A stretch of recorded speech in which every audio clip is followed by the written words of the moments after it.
4 दिनों की लड़ाई में ही ईरान को एहसास हो गया है कि युद्ध में सिवाय बर्बादी के और कुछ भी हासिल नहीं होगा। ऐसे में ईरान ने संघर्ष विराम की कोशिशें शुरू कर दी हैं। ईरान की सरकार ने अरब देशों से अपील की है कि वे अमेरिका से बात करें और युद्ध विराम के लिए इजराइल पर दबाव बनाएं। ईरान इजराइल संघर्ष शुरू होने के बाद से ही अरब देशों के नेता और राजनयिक एक दूसरे के संपर्क में हैं और इस संघर्ष को बढ़ने से रोकने की कोशिशों में जुटे हैं। अरब देशों को डर है कि अगर इस संघर्ष को जल्द ही नहीं रोका गया तो ये नियंत्रण से बाहर जा सकता है। मीडिया रिपोर्ट्स के अनुसार ईरान संघर्ष विराम के लिए अपने परमाणु कार्यक्रम से भी समझौता करने के लिए भी तैयार है। कतर, ओमान और सऊदी अरब ने अमेरिका से अपील की है कि वे इजराइल पर संघर्ष विराम के लिए दबाव बनाएं। इजरायली मीडिया रिपोर्ट्स के अनुसार अमेरिकी राष्ट्रपति डोनाल्ड ट्रंप ने उपराष्ट्रपति जेडी वेंस और पश्चिम एशिया के विशेष प्रतिनिधि स्टीव विटकॉफ से बात की है और उन्हें ईरान की सरकार के साथ परमाणु समझौते पर बात शुरू करने का निर्देश दिया है। अमेरिका को लगता है कि संघर्ष के चलते ईरान कमजोर स्थिति में है। ऐसे में ट्रंप प्रशासन ने समझौते पर बातचीत की कोशिश शुरू कर दी है।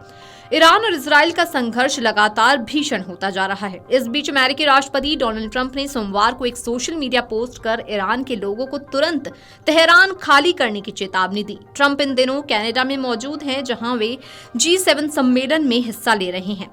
ट्रंप ने यह भी कहा कि ईरान परमाणु हथियार हासिल नहीं कर सकता। इस बीच इजराइल के हमले ईरान पर लगातार जारी हैं। इजरायली हमलों में ईरान में 224 लोगों की मौत की खबर है। वहीं इजराइल में भी 24 लोग मारे जा चुके हैं और सैकड़ों घायल हैं। अमेरिकी राष्ट्रपति ट्रंप ने सोशल मीडिया पोस्ट में लिखा कि ईरान के परमाणु समझौते पर हस्ताक्षर कर लेने चाहिए थे। मैंने उन्हें हस्ताक्षर करने के लिए कहा भी था, लेकिन कितनी शर्म की बात है कि समझौता नहीं हो सका और इससे मानव जीवन की बर्बादी हो रही है।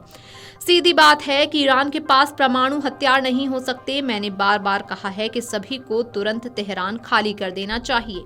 ईरान की राजधानी तेहरान की कुल आबादी करीब 95 लाख है। इजरायली हमलों के चलते बड़ी संख्या में लोग तेहरान छोड़ भी रहे हैं और तेहरान के सड़कों पर कई किलोमीटर लंबा जाम भी लगा है। इजरायल ने मध्य तेहरान के लोगों को पहले ही इलाका खाली करने की चेतावनी दी थी। सोमवार को इजरायल ने ईरान के सरकारी टीवी चैनल को भी निशाना बनाया और टीवी चैनल की इमारत पर बम बरसाए। जिस समय इमारत पर हमला हुआ उस वक्त लाइव टेलीकास्ट चल रहा था। हमला होते ही न्यूज एंकर लाइव टेलीकास्ट छोड़कर निकल गई। लाइव टीवी पर हमला साफ दिखाई दिया।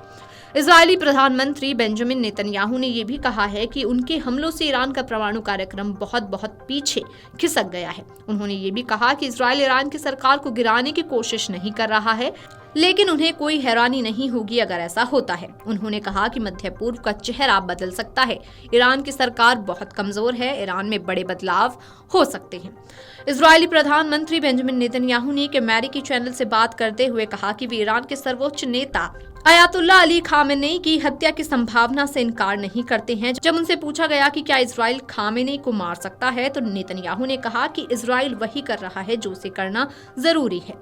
उन्होंने कहा कि अगर खामेनेई को निशाना बनाया भी गया तो इससे युद्ध और नहीं बढ़ेगा, बल्कि ये खत्म हो जाएगा।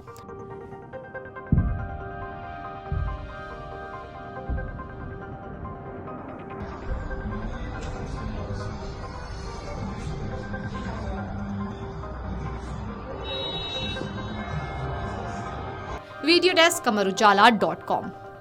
अगर आप ये वीडियो YouTube पर देख रहे हैं तो हमारे चैनल को सब्सक्राइब कर बेल आइकन दबाएं और Facebook पर देख रहे हैं तो हमारे पेज को लाइक करें।